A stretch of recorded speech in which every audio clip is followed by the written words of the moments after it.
the BRICS nations are on vogue on the worldwide news regarding economics, politics, geopolitics, and so on. Recently, the worldwide renowned company Henley and Partners did a review regarding the wealth and the importance of the BRICS nations all over the world, and today we are going to discuss.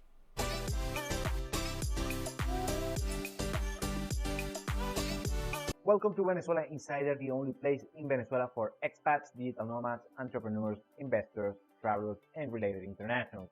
For more information, venezuelainsider.com.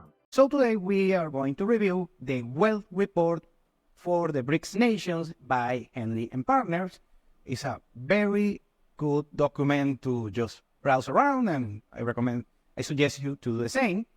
And of course, they did an analysis regarding wealth, geopolitics, trading, and so on for the BRICS nations to the rest of the world and the importance in years to come. First, let's start for the ones that don't know already. The BRICS nations is this recently important economic group that is formed by Brazil, Russia, India, China, and South Africa. Hence the acronym BRICS, and now BRICS Plus. Last year were added 6 new members. That one of them is Argentina, has declined right now to be a new BRICS member. The other 5 that are currently, since 2024, are active members of the BRICS Plus group are Egypt, Ethiopia, Iran, Saudi Arabia, and the United Arab Emirates. But also you have to remember there is a waiting list of 20 plus countries that are waiting to join on the near future to the BRICS group. According to Henley and Partners, they have 1.6 millionaires on the BRICS nations, 4,700 centimillionaires, people with a net worth of 100 millions and up, and 549 billionaires with a B. So significant number of very wealthy people within the BRICS nations. Also, the top 10 cities regarding the BRICS group, according BRICS nations, according to Henley and Partners, is number 1, Beijing, of course, the capital of China. Number 2 is Shanghai, of course, very important city in China as well. Number 3 is household name, Dubai on the United Arab Emirates. Number 4 is Mumbai on India, one of the most important cities and richest cities in India. Of course, India, remember, is right now the 4th largest economy on the world. Number 5 is the tech capital of China, Shenzhen, very important tech hub worldwide. Number 6 is Hangzhou, another very important economic hub for China. Number 7 is Delhi, of course, one of the most important cities in India as well. And number 8, we have Moscow, the Russian Federation capital. We have a bunch of millionaires and a lot of economic process going on in Moscow, despite the issue with the war with Ukraine and such. Number 9, we have Guangzhou, one of the major trading hubs within China. And number 10, we have another household name, Abu Dhabi, the capital of the United Arab Emirates. Now let's go with the ranking of the BRICS Plus nations regarding GDP per capita. It's very important, indicates the average wealth and standards of living of each citizen on these particular nations. Number 1 is the United Arab Emirates with a GDP per capita nominal on USDs is over $100,000. Of course, we know that the UAE, one of the wealthiest nations in the world. Number 2, we have Saudi Arabia with a GDP per capita of $54,000 per inhabitant. Number 3 is actually China. China right now has a GDP per capita of $18,000 per citizen. Number 4, we have Russia, the Russian Federation, has a GDP per capita of $16.5 thousand. Number 5, we have South Africa, of course, one of the wealthiest nations in Africa and sub-Saharan Africa, with a GDP of 11,000 US dollars per citizen. After that, we have Brazil, the biggest economy in Latin America, as a GDP per capita, a little bit over 10,000 US dollars. Number 7, we have India. India that has a very rapid economic growth, GDP growth, is poised to be the number 1 economy on the world, at least surpass China regarding GDP. Right now has a GDP per capita still low of a little bit under 7,000 US dollars per citizen. Number 8, we have Egypt. Egypt, of course, one of the oldest civilizations on the world, still has a low GDP per capita, a little bit over $4,000 per citizen. Number 9, we have the Iran, the former Persian Empire, with a GDP of 3.8 thousand US dollars per citizen. And lastly, we have the poorest nation on the BRICS plus group is Ethiopia. Of course, low-income economy in sub-Saharan Africa with a GDP of a little bit over $1,000 per citizen.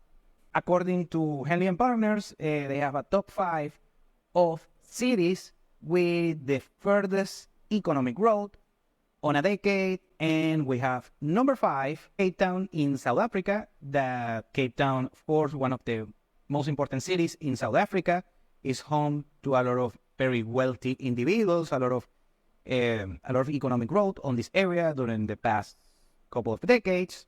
Actually, it's one of the cities where it has a very important, and this is mentioned on the report, a very important suburban area, beautiful suburbs that they have on Cape Town, a growth of 85% on a decade.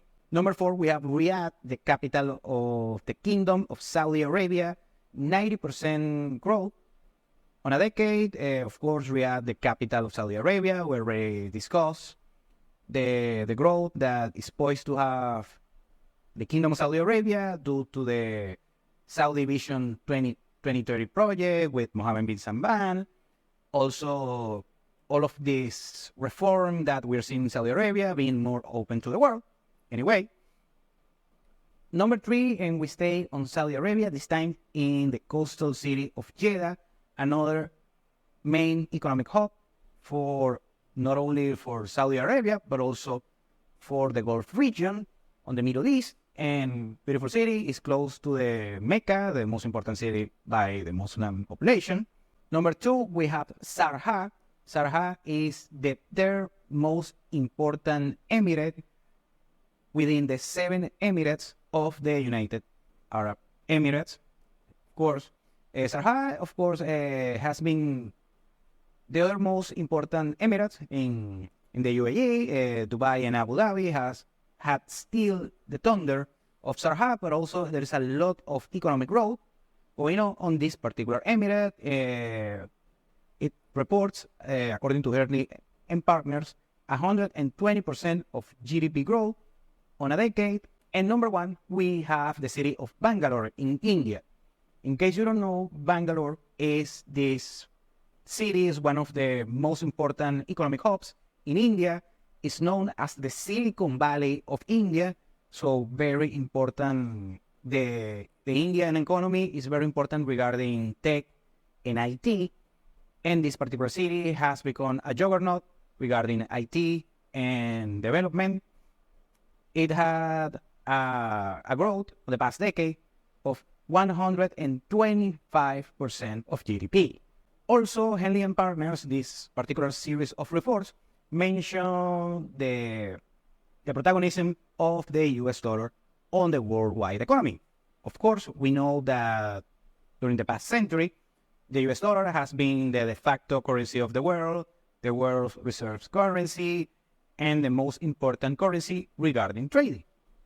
And Henley and Partners mentioned the importance of the USD as a worldwide currency. However, this importance can be slightly reduced. They're not saying that the US dollar is going to collapse, it's going to end its reign. However, it might play not as an important role if the BRICS nations decide to issue their currency of their own, a currency that is backed by commodities, let's say gold or oil. Now, on this particular issue, I'm going to give my 2 cents. I don't think the US dollar is going to lose as much power. I mean, Henley Partners itself says that they don't expect a doomsday for the US dollar. And I'm a little bit more positive regarding the USD. And I say this is because the most important thing, this is my particular take, the most important thing regarding a currency is the trust that the citizen, the worldwide citizen, has for the institutions that issue this particular currency. And of course, I know the United States hasn't been very savvy in the past few years regarding their monetary policy. However, I don't see how any of the BRICS nations or the BRICS nations as a whole can have more trustworthy institution in order to issue a worldwide reserve currency. A significant statistic that the Henley report has is regarding GDP. On 2020, the BRICS, only the 5 founding members, not the BRICS Plus, surpassed the G7, these nations, of course, the 7 most important nations in the world, the United States and France and Germany and Japan and, well, you know, the rest of the list. I'm going to show it here. Well, surpassed the G7 nations regarding GDP adjusted for purchasing power, not nominal GDP. And on 2023, right now, so just the past year, the BRICS nations, the founding nations of the BRICS group, have 36% of the worldwide GDP adjusted for purchasing power. Meanwhile, the G7 has stagnated in only 30% of worldwide GDP. Having read this particular analysis by Henley and Partners, of course, I have to give a shout out to the people on Henley and Partners because they have very smart people. That's why they are what they are. Is that I like the analysis, I like the future and the opportunities and the prosperity that will be going on of these nations in years to come. However, I'm still bullish on the way long run for the United States and G7 nations. Or I see maybe a dip, a very significant dip on, let's say, the next decade for the US and G7 nations. It's gonna take a decade, maybe a decade and a half, and I don't want to play Nostradamus on this thing, but I see some drawdown for the G7 nations regarding prosperity and economic growth for the average citizen. Meanwhile, as I see a very positive trend for the BRICS nations as a whole. And I see a lot of good things on India, still on China. I also seeing a lot of bad things in China, but China, of course, has been a juggernaut on the past couple of decades. Brazil, I see good things about Brazil as well, by the way. South Africa is the one that I don't see as great future right now. And I'm forgetting one, I'm sorry. Russia, of course. Russia, the only thing I can say right now is that they have managed well the sanctions from the Western nations due to, of course, the special operation in Ukraine, and I'm not going to get into the politics, but the Russian economy has proven to be very resilient to the Western sanctions, so it's a good thing for their economy and the worldwide economy, I will say. Still, it's very uncertain right now, my outlook for Russia, but the BRICS plus nations overall, I have a very positive outlook. Most likely Venezuela will be joining BRICS nations, the BRICS group, on the next 5 years or so. A couple of things that are putting into place. Actually, Venezuela is doing all of the due diligence in order to join BRICS nations because it has to fulfill center standards. But I would say right now Venezuela has a very good shot of joining the BRICS group because, for instance, the Venezuelan economy, despite all of the issues on the past decade, is a way more robust economy than, for instance, Ethiopia. So Ethiopia can be on the BRICS group. I don't see how Venezuela is not going to be joining the party, this particular club. So yet again, in order to end this video, good outlook for the BRICS nations, a lot of opportunities, of course, a lot of wealthy people. I see a fallout for the G7 nations on years to come, maybe next decade. But after that, I mean, I see more prosperity on the long run in the next decade, both for the BRICS nations and the BRICS plus nations, but also on the G7 when they learn their mistakes. Thank you for watching Venezuela Insider. Please like, share, and subscribe. Follow us on social media. If you want to work with us, VenezuelaInsider.com. Thanks again and have a nice day.